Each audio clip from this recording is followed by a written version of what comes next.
అండి అందరూ ఎలా ఉన్నారు? బాగున్నారా? ఏం టిఫిన్లు చేస్తారు? నేనైతే ఈరోజు సాఫ్ట్గా అసలు దూదుల్లాగా ఉండే దోశలబ్బా చాలా బాగుంటున్నాయి. అసలు వేడి వేడిగా అయినా చల్లగా అయినా కానీ తినొచ్చండి. సూపర్ టేస్ట్ ఉంటాయి. అసలు నేను దీనికి కాంబినేషన్ ఇది టమాటా పచ్చడి అండి, చాలా బాగుంటుంది. అసలు ఎన్ని దోశలు తినాలి మళ్ళీ మళ్ళీ తినాలనిపిస్తుంది. దీనికి ఒక్క డ్రాప్ ఆయిల్ లేదండి, మినపప్పు లేకుండా దోశలు ఎలా చేస్తానో ఏంటో చూపిస్తారండి. పిల్లలకైతే చాలా ఇష్టంగా తింటారు. పిల్లలు ఏంటంటే పెద్దవాళ్ళైనా తినొచ్చు. ఎన్ని తిన్నా కానీ ఇంకా మళ్ళీ మళ్ళీ తినాలనిపిస్తాయి. అంత టేస్టీగా ఉంటాయి అబ్బా, చాలా బాగుంటాయి. ఒక్కసారి వీడియో చూడండి, మీకు ఇంట్రెస్ట్ ఉంటే ట్రై చేయండి మీరు కూడా. మన ఇంట్లో ఉన్న వస్తువులతో కొత్తగా ఏం లేవు. ఒక్కసారి ఎలా చేస్తారంటే చూపిస్తారండి.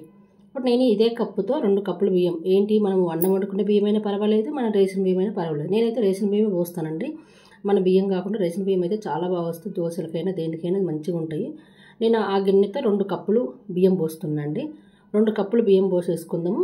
ఇదే గిన్నెతో 2 కప్పులు బియ్యం పోసేసుకొని ఒక టీ స్పూన్, చిన్నది స్పూను 1.5 స్పూన్ మెంతులు వేస్తున్నా. కానీ మెంతులు నార్మల్ దోశలు వేసుకున్నా కానీ చాలా బాగుంటుందండి. మనకు మెంతులు మాత్రం చాలా మంచిది కదా, అన్నిటిలో వాడితేనే చాలా మంచిది. కాకపోతే 1.5 స్పూన్ మెంతులు వేసేసి బాగా కడుగుదామండి. 4-5 సార్లు కడిగేసుకొని 5 గంటల సేపు నానబెట్టుకుందాం బియ్యం. 5 గంటల సేపు నానబెట్టుకుంటే మెంతులు బియ్యం చక్కగా నానిపోతాయి. చూడండి, 5 గంటల తర్వాత తీస్తే చక్కగా మెంతులు బియ్యం బాగా నానినాయి కదా. ఇప్పుడు ఈ బియ్యం ఆడించుకోవాలి కదా. ముందు బియ్యం ఆడించుకుంటే ముందు ఒక పని చేద్దాం. దీనికి ఇంకొకటి కలపాలి కదా, ఏంటో చూపిస్తారండి. ఇప్పుడు బొరుగులు అనమాట. ఇప్పుడు మనం పప్పు వేయకుండా బొరుగులతో దోశలు వేస్తున్నాం. చాలా బాగుంటాయి, సాఫ్ట్గా. చూసారు కదా ఇందాక ఎలా ఉన్నాయి దోశలు, అలా అనమాట. ఇప్పుడు దీంతో ఒక 2 కప్పులు బియ్యం వేస్తాను కదా, 4 కప్పులు బొరుగులు వేస్తున్నా. ఒక గిన్నెలో నీళ్ళు పోసి పెట్టేస్తాను. మనం బియ్యం ఆడించుకుంటే ముందు ఒక 10 నిమిషాల ముందు బొరుగులు నానబెట్టుకుందాం. 10 నిమిషాలు కూడా అక్కర్లేదండి. అంటే మనకు ఈ ఉప్పు బొరుగులు, ఊరి నుంచి తెచ్చిన బొరుగులు కాస్త టైం పడుతుందని చెప్పేసి ఒక 5 నిమిషాల ముందు నానబెట్టుకున్నా. మనం లేదంటే కింద మనం ఒక దోసపిండి ఆడించినాకనే నీళ్ళలో పోసుకుంటే ఇక్కడ బొరుగులు అయితే మెత్తగా నానిపోతాయి. అందుకని నేను ఊరి నుంచి కాబట్టి ముందు 4 కప్పులు బొరుగులు తీసుకొని చక్కగా నీళ్ళలో బాగా ఒత్తి పెట్టేస్తానండి. ఉప్పు బొరుగులు అండి, మనకు ఉప్పు కూడా తక్కువనే పడుతుంది. బాగుంటాయి, ఎంతసేపు ఉంటే నానవన్నమాట. చక్కగా ఈ విధంగా అన్నీ కలిపి నీళ్ళల్లో ఒత్తి పెట్టేసుకొని పక్కకు పెట్టేసుకొని మనం బియ్యం రుబ్బుకుందాము. బియ్యం బాగా మెత్తగా రుబ్బుకుందామండి. మన దోసపిండి లాగానే మెత్తగా రుబ్బాలి. బియ్యం, మెంతులు, కొంచెం వాటర్ వేసుకొని మంచిగా ఈ విధంగా మెత్తగా రుబ్బుకున్నా. సెకండ్ టైం కూడా 2 ట్రిప్పులుగా వేసుకున్నానండి. సెకండ్ టైం బియ్యం కూడా ఇలానే మెత్తగా రుబ్బుకొని లాస్ట్లో వచ్చినప్పుడు బొరుగులు కూడా మెత్తగా నాన్నాయి కదా. ఇప్పుడు నీళ్ళల్లో నుంచి తీసుకొని వడగట్టనక్కర్లేదని అలా నీళ్ళతో తీసేసుకొని ఇంకాస్త వాటర్ వేసుకొని ఇది కూడా మెత్తగా పట్టుకుందాం. పిండి మెత్తగా పట్టుకొని దోసపిండిలోనే కలిపేసుకుందాం. బియ్య పిండి ఇందాక ఆడించుకున్నాం కదా, అదే పిండిలో కలిపేసుకొని పిండి బాగా కలిసేలా కలుపుకొని మన దోసకి ఎలా వేసుకుంటామంటే అలానే వేసుకుందాము. దీంట్లో ఉప్పు, వంట సోడా అలాంటివి ఏమి వేయద్దు. ఇప్పుడు వేయద్దు, ఉప్పు తర్వాత వేసుకుందాం. వంట సోడా మాత్రం అస్సలు అక్కర్లేదండి, కానీ బాగా పొంగుతాయి. మూత పెట్టేసుకొని పక్కకు పెట్టేసుకుందాం. ఇది పక్క పెట్టేసుకుని ఒక 4 గంటల తర్వాత మనం తెల్లారికి, నేను ఈ రోజుకు రుబ్బుకున్నాను కదా, మనం ఈ రోజు రుబ్బుకుంటే రేపు పొద్దునకి అనమాట.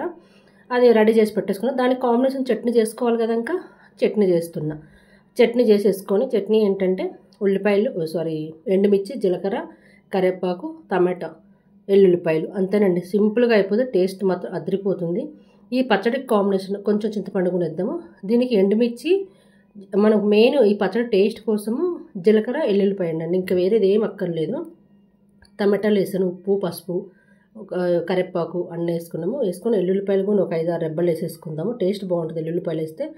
మంచిగా మగ్గిపోయింది కదా పచ్చడి, స్టవ్ పట్టేసుకొని కాస్త చల్లారిన తర్వాత మిక్సీ వేసుకుందాం. పచ్చడి అంతా చల్లారింది కదా, ఇప్పుడు మిక్సీ పట్టేసుకొని కొద్దిగా ఉప్పు ఇందాక వేసాం కదా, ఇప్పుడు కూడా కొంచెం చూసి వేసుకుందాం. ఎందుకంటే మళ్ళీ ఎక్కువైపోతే ఉప్పు కసం అయిపోతుంది కాబట్టి, కల్లుప్పు కదా. ఇప్పుడు పోపు పెట్టేసుకుందాం. పచ్చడికి కాస్త తగినంత ఆయిల్ వేసుకొని, ఈ పోపులో మనం శనగపప్పు, మినపప్పు, పప్పులు ఎక్కువ వేసుకుంటే బాగుంటుంది. అది వేసేసుకొని ఎండుమిర్చి, ఎల్లుల్లిపాయ, కరివేపాకు కాస్త పచ్చడి అంతా రెడీ అయినాక, పోపు అంతా రెడీ అయినాక కొద్దిగా ఇంగ వేసుకొని పోపు పచ్చళ్ళు వేసేసుకుందాం. పచ్చడి పోపు పెట్టేసుకున్నాం కదా, దాన్ని పక్క పెట్టేసుకొని దోసపిండి అంతా రెడీ అయింది కదండి, బాగా పొంగింది, కొద్దిగా లైట్గా పొంగింది, బాగుంది. దాంట్లో కొద్దిగా ఉప్పు, ఎక్కువ అక్కర్లేదు ఎందుకంటే మనకు ఉప్పు బొరుగులు కాబట్టి నేను తక్కువ వేస్తాను. ఉప్పు ఎక్కువ వేసుకున్నప్పుడు మళ్ళీ ఉప్పు ఎక్కువ అయిపోతుంది, చట్నీలో కూడా ఉంటుంది కదా.